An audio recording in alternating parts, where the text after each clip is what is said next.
네, 안녕하십니까. 전북민원연 말하란께 TV 오늘도 민족문제연구소 전북 지부장이신 김재호 지부장을 모시고 김재호의 근현대사 이야기 그 부분을 시작하도록 하겠습니다. 잘 지내셨습니까? 예. 아직 나이가 뭐 젊으셔서 백신 아직 못 맞으셨죠? 뭐 후순이죠. 후순이죠. 한참 남았습니다. 이제 뭐 갓 30 넘었는데요. 뭐. 저는 연락이 왔더라고요. 아 그래요? 예. 나이도 어린데 연락이 왔었어요. 아 그렇습니까? 네. 국가와 예술 또 그 틀에서 우리가 이제 기념일마다 노래를 부르지 않습니까? 네. 예, 여러 가지 이제 말씀을 해주시겠지만 이제 그런 그 기념일의 노래를 우리가 따져 보니까 뭐 작곡가 혹은 작사자들이 친일파였다. 그러나 우리가 이제 그런 거 모르고 늘 이제 기념일마다 부르고 또 그게 또 국가주의 안에서 그게 이루어지고 이제 이런 문제들인데 어떻게 한번 예를 들어서 한번 먼저 3.1절 노래에 대해서 이야기를 좀 해 주실까요? 대표적인 그 기념일 노래. 네.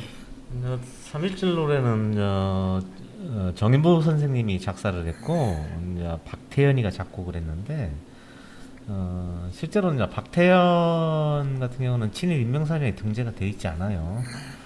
그리고 어떻게 보면은 뭐 여기에서 거론하면 아마 박태현을 잘 알고 계신 분은 무슨 박태현이 뭐 이런 자리에서 논의될 사람이냐 이런 얘기 할 수 있겠지만 물론 이것은 참 안타깝기는 한데 당시 시대적 상황 속에서 박태현이라는 사람도 명징하게 이러이러한 친일을 했다 이런 것보다는 그 일본 일제강점기 조선 총독부의 그러한 구조적인 맥락에서 실제로 이제 제일 문제가 됐던 것들이 이제 우리가 잘 아는 이제 조선 음악협회거든요. 이제 조선 음악협회는 전국에 있는 그러한 음악에 관련된 사람들을 뭐 양악분해, 뭐 먼분해 이렇게 묶어가지고 친일 음악 단체를 만들어요. 거기에서 활동한 사실이 있습니다. 박태현이가 친일을 어떤 걸 했다라는 게 아니라 우리가 알고 있는 이런 기념일이나 국경일 노래들이 그리고 여기에 작사나 작곡으로 참여한 사람들이 대부분이 일제 시대에 그렇게 일본에 협조적이면서 큰 탄압을 받지 않고 그 경력을 그대로 해방 이후에도 가지고 가면서 이런 국경일을 작사하고 작곡하는데 또 역할을 했다. 이 얘기를 하고 싶었던 겁니다. 이런 것들이 전부 다 우리가 익히 들어왔는데 문제는 이거예요. 그럼 이것을 전부 다 버려야 되느냐? 뭐야 친일 혐의가 있거나 아예 친일파이거나 이랬을 때 저는 그러지는 않다고 보는데 문제는 역사적으로 도덕적으로 우리가 이 부분에 대해서 좀 더 많은 사람들한테 교육하고 시대적 상황이 그러했다라는 시대 상황이 이러했었고 이러이런 데에 작곡가들이 작사가들이 참여를 했다. 그래서 우리가 이거에 대해서는 뼈저리게 반성을 하고 이후에 우리 역사를 만들어 나가는 데 있어서 이런 부분에서는 좀 더 우리 역사를 위해서 일하고 했던 사람들이 쓰여져야 됐다 이렇게 생각을 하는 겁니다. 우리가 보통 식민 통치를 했던 아니면 독재 정권이 정권을 잡았든 간에 우리 정치학 용어에서 그 미란다와 크레덴다라는 용어를 많이 쓰거든요. 미란다는 뭐냐면은 자발적 복종을 끌어오기 위해서 이들이 쓰는 방법들입니다. 예를 들면 교복을 입는다거나 아니면은 뭐 언제 가서 이렇게 일본 천황을 향해서 궁성유배를 하게 한다거나 아니면은 여러 가지 노래를 만들어 가지고 자신들의 어떤 통치수를 그 노래에 반영해 가지고 전국적으로 퍼뜨린다거나 그렇죠.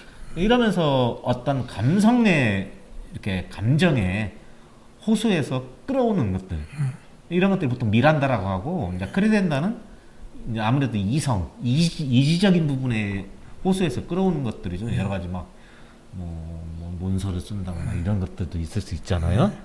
이제 그런 것들이 있기 때문에 이 대표적으로 식민통치나 독재 정권에서 많이 썼던 것들이 이런 사실은 필요도 없는 노래들 막 만들어가지고 막 보급하고 근데 이 노래가 그냥 자연의 정서를 노래한 것이 아니라 실제로 식민통치 독재 정권을 찬양하고 그들이 해나가는 추악한 범죄의 행각들을 합리화하는 그렇죠. 그런 것들을 많이 했던 것이죠. 그러니까 이게 특히 저번에 문학 그다음에 저널리스트들에 대한 이야기할 때도 그랬지만 예, 이 글이라든지 음악, 예, 예술 예. 뭐 이런 쪽은 예. 사실 사람들이 잘 인식을 못하지만 예. 실제로 우리 삶의 양식에 아주 뿌리 깊게 이렇게 스며들면서 영향을 미치는 예. 그런 분야이기 때문에 예. 어떻게 보면 오히려 사람들에게 더 이 식민 시대의 그 일제 강점기의 그런 그 흐름들이 더 강렬하게 사람들한테 영향을 미친 그런 어떤 결과를 가져오는 그런 분야들이다. 그렇죠. 예. 뭐 그렇게 이야기를 할 수도 있을 예. 겁니다. 개천절 노래 같은 경우는 이제 김성태가 작곡을 했어요. 김성태는 실제로 이 친일 음악인 중에서 뭐 홍남파나 현재명과 버금갈 정도로 친일 강도가 세요. 그러니까 굉장한 친일을 했다는 거죠. 이 사람은 그리고 웬만한 거 뭐 노래도 여기 있지만 뭐 군국의 어머니, 뭐 어머니의 희망, 배 바다 이 배 바다도 누가 보면 낭만적인 노래 같지만 사실은 그게 아니에요. 전쟁을 부추기는 노래예요. 그렇죠. 그래서 이런 노래들도 하고 뭐 지휘자 역할도 뭐 경성 후생 신뢰악단도 참여하고 이게 다 이런 국민 개창운동 우리 국민 개창운동 하면은 박정희 때 국민 개창운동을 하거든요. 네, 네. 그것도 사실은 일본 잔재예요. 그렇죠. 네, 일제 때 국민 개창운동 그래가지고 뭐 찾아가는 음악회인 거죠. 각 막 이게 일터 뭐 이런데 가서 군국 그다음에 일본 상징하는 노래들 천황폐하를 찬양하는 노래들 이런 것들 불러대고 연주하고 이런 것들을 했는데 이게 김성태예요. 근데 김성태가 그게 아이러니하게 우리 이제 고조선은 원래 이 명칭은 이제 조선이라고 할게요. 이게 조선의 탄생을 기리는 개천절 단군조선 개천절 노래를 작곡했다는 게 더 기가 막힌 거예요. 그렇죠. 얼마 전까지만 해도 일본을 찬양했던 사람이 갑자기 뒤돌아서 가지고 이제는 조선이다. 이것은 있을 수가 없는 거죠. 개천절이나 제헌절도 그런데 예. 사실 더 좀 충격적인 건 광복절 노래.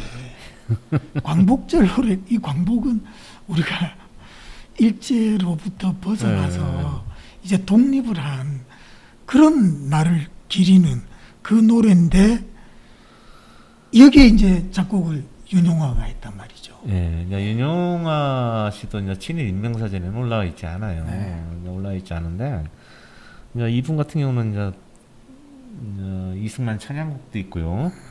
이제 그런데 이제 이분도 깔끔하지 않는 것이 당시에 이제 만주국의 안에 만주국 그 음악가 협회가 있고 거기에서 일을 했던 사람이에요, 윤용화가. 식민지 일제 강점기에서 어떤 지식인으로 산다는 거, 음악인으로 살아간다는 거, 이것은 사실 이분들도 굉장한 갈등과 그렇죠. 번민이 있었을 거란 말입니다.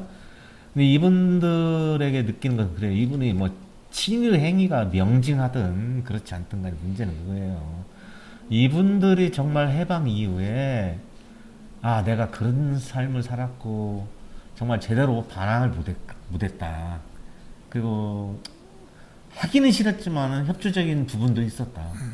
이러한 자기 반성들, 역사적 반성들이 필요한 부분들에서 과연 음악인들이 정말 내가 이게 잘못했습니다 이렇게 반성하는 사람들이 별로 본 적이 없다는 거예요. 그러니까요. 그것이 크고 작고 문제가 아니라네. 우리는 바로 그 지점이 우리가 그렇죠. 짚고 넘어가야 할 부분이고 그렇습니다. 자, 설날 노래 있지 설날. 않습니까?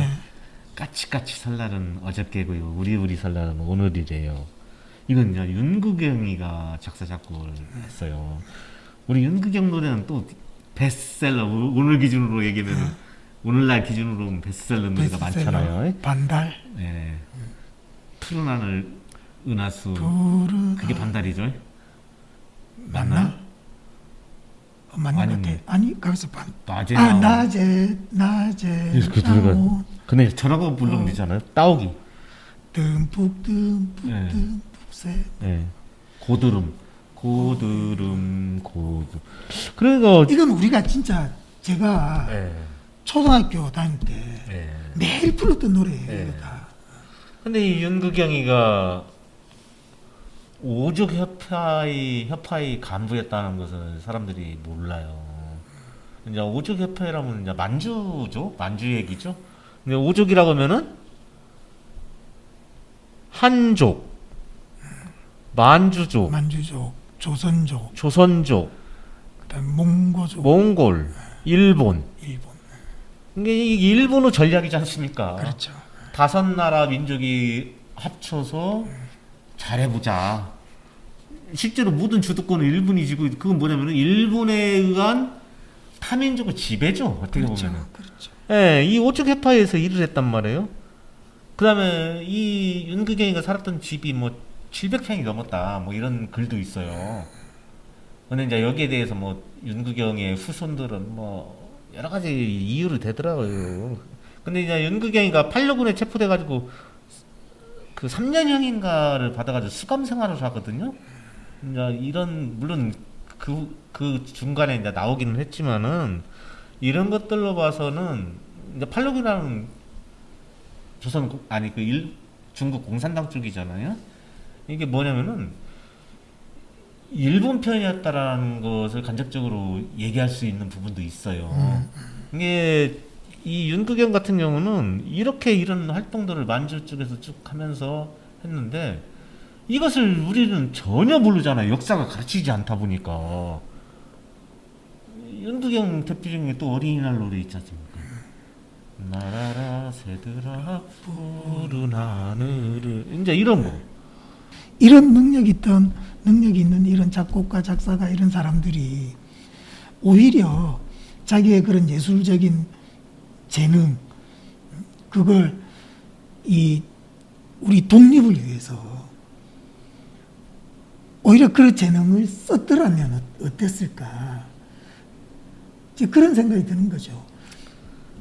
우리가 사실은 이 예술의 힘이 어떤 힘보다도 마지막에 한가하는 정신의 핵심적인 힘을 우리가 예술에서 찾는 경우가 굉장히 많았단 말이죠. 네. 그런 차원에서 보면 너무 실망스럽다라는 겁니다. 봄이 오면 사내들의 진달래 피네 이런 것들. 그러니까 이런 노래들은 저는 그래서 어떤 때는 그런 생각을 해요. 이러한 풍부한 토속적 감성 이런 걸 가지고 있는 사람들이 얼마나 나약했으면은. 그러니까 그 나약함이죠, 사실. 이걸 어떻게 해석해야 되는가. 정말 지금 들어도 참 버리기가 아까울 정도로 좋은 노래들이잖아요. 그 쉽게 버려질 수도 없는 노래고. 그러니까 이제 이런 거 아닐까요? 자기의 어떤 예술적인 이런 능력, 네. 이제 이런 것들을 살려서 그래도 곡을 쓰는 게 오히려 그 정치적인 이런 힘들의 굴복을 그러니까 거기 저항하는 것보다 네. 좀 굴복을 해서라도 이 음악 작품 활동을 한다라고 하는 이 자체에 오히려 더 큰 의미를 둔 그런 결과가 아닌가 싶기도 해요. 그게 이제 예술가들이 쉽게 빠질 수 있는 그런 나약함 같은 그런 걸 수도 있겠죠. 그다음에 이제 우리의 소원은 잘 알죠. 지금도 뭐 우리의 소원은 많이 부르죠. 많이 부르죠. 근데 우리의 소원을 작사한 사람이 안석주인데 이분은 일제 강점기 때 천재 소리 들었던 사람이에요. 작곡이 안병원인데 안병원은 아들이거든요. 네. 아들이구나. 예. 안석주는 친일 인명사진이 올라와 있어요. 네. 이분이 만든 대표적인 영화가 지원병이라는 영화예요. 뭐 일제시대 때 영화 대표적인 건 뭐가 있느냐 하면 사실은 군국주의 영화가 굉장히 많았는데 그렇겠죠. 이분이 재주가 많아요. 동아일보 조선일보에 사파도 그리고 시나리오도 쓰고 영화도 만들고 그래가지고 그 영화 감독으로도 여러 편의 영화를 만들었죠. 그래서 이분이 같은 경우는 그렇게 그 많은 재능들이 있고 천재 소리 들었던 사람인데 이 사람이 우리의 해방되고 소원은 나서 1947년에 우리의 소원은 뭐겠어요? 통일이 아니었어요. 처음에는. 아, 그래요. 처음 우리의 소원인데 우리의 소원은 독립입니다. 독립. 나중에 가사만 바꾼 건데 아, 우리의 소원은 독립이라는 거예요. 원래 처음에 노래곡이 네, 독립입니다. 예. 엊그제까지만 해도 그렇게 일본에 지원병 노래 만들고 이랬던 사람이 해방되자마자 우리의 소원은 독립이라는 거예요. 이거 황당한 얘기죠. 그래서 사실은 우리의 소원은 통일 지금 우리가 부르지만은 물론 예술가의 시각에서 예. 그때 자기가 이 통찰력이 있었네. 그러면 그렇지. 일제시대 때는 진병들 막 모집하는 이게 필요하구나. 그 다음에 해방되면 우리의 소원은 독립. 이 아주 그 예술가의 어떤 그 아주 예리한 통찰력. 예. 이런 천재니까. 눈치가 빠르면 절간에 가서 새우젓도 넣어먹잖아요. 그렇죠. 대단한 사람들입니다. 이런 사람들은. 그러니까 어떻게 보면 안병원 같은 경우, 그러니까 안석주 같은 경우는 정말 보기 드물게 정말 다재다능한 재능을 가지고 있었던 사람인데 불구하고 지금은 우리가 이제 우리의 소원 통일이 필요하기 때문에 많이 부르지만은 이러한 역사적 사실 이건 분명히 우리가 알고 있어야 되고 이 부분에 대해서는 평가가 따라야 된다 그렇게 생각을 합니다. 자, 그러면 우리가 마지막으로 네. 지금도 논란이 되고 있는 네. 애국가 네. 이 이야기를 좀 이건 뭐 한참 우리가 길게 해야 되지만 아주 간단하게 네. 지금 뭐 사실 안입대에 대한 이야기가 뭐 워낙 그러니까 이게 많지 않습니까? 작사가가 누구냐가 놓고 많은 논쟁이 있고 실제로 논쟁이 있거든요. 네. 그래서 뭐 윤치호설 그리고 안창호설 뭐 여러 설이 있는데 뭐 일부에서는 그리고 저희가 제 개인적으로 볼 때는 저는 윤치호가 맞다 그렇죠. 그렇게 생각을 하는데 실제로 안창호설도 많았습니다. 근데 이제 뭐 많고 떠나서 애국가에 나오는 그런 용어들이 생소한 용어들이 많아요. 우리가 많이 쓰지 않는 가을하늘 공활한데 공활한데라는 표현을 들어본 적 있습니까? 저는 애국가 외에는 단 한 군데서도 본 적이 없는 것 같아요. 우리 피디님 그러네. 보신 적 있어요? 없잖아요.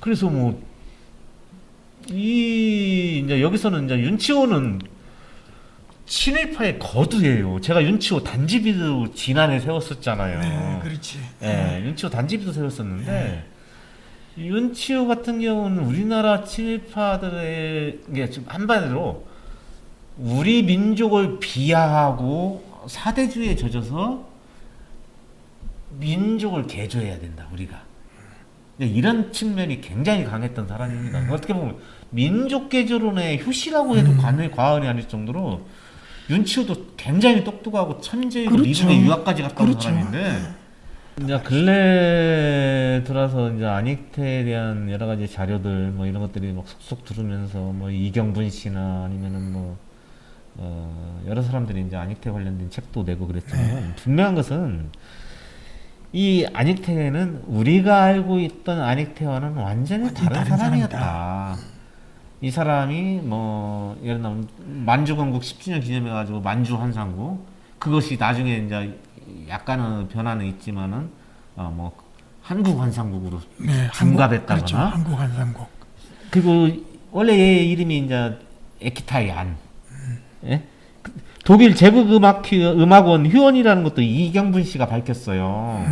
근데 제국음악회 휴원이라는 건 뭐냐면은 그때가 나치 때잖아요. 그렇죠. 그래서 친일뿐만 아니라 친나치라는 친나치. 얘기예요. 어떻게 보면은 이런 활동을 했다는 것. 그 다음에 일관성이 있네. 예.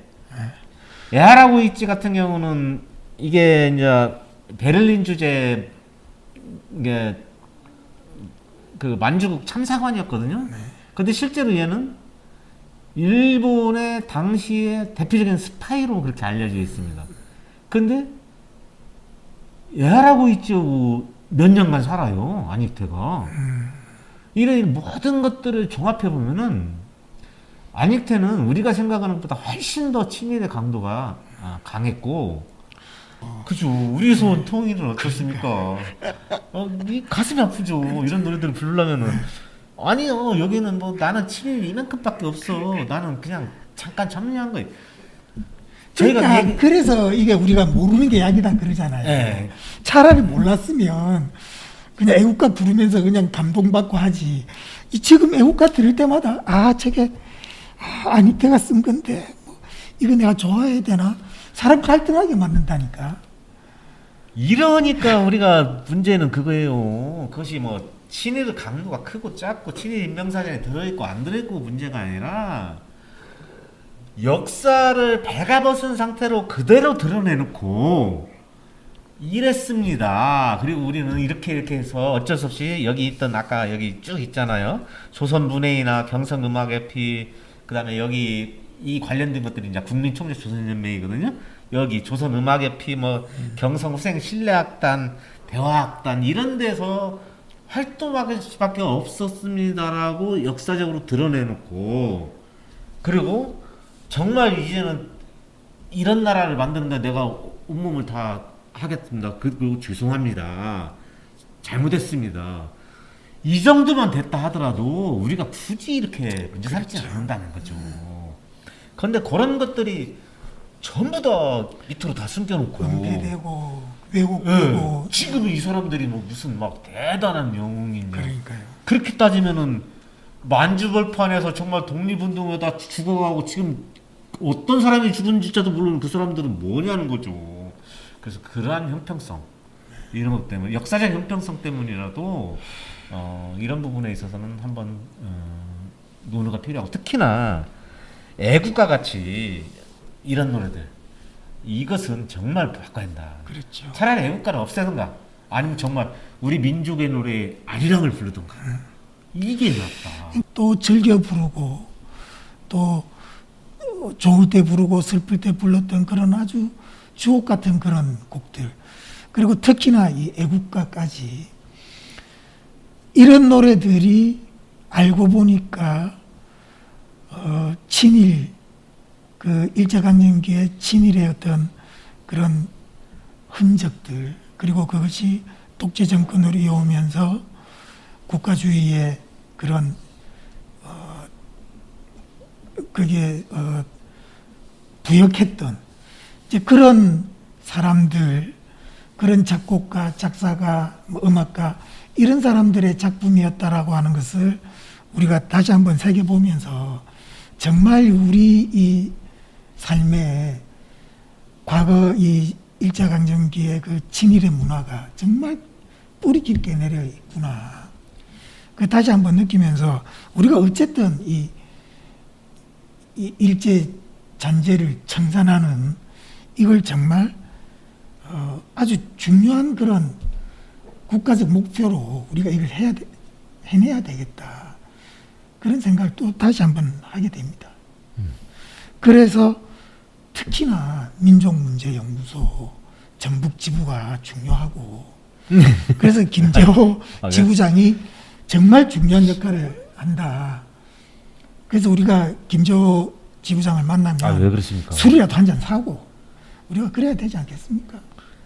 그건 혹시 만났는데 술도 안 사고 밥도 안 사고 그런 사람 있으면 이름 적어서 저한테 주세요. 아, 왜 그러십니까? 저기 그런 사람 친의를 하는 거는 마찬가지야.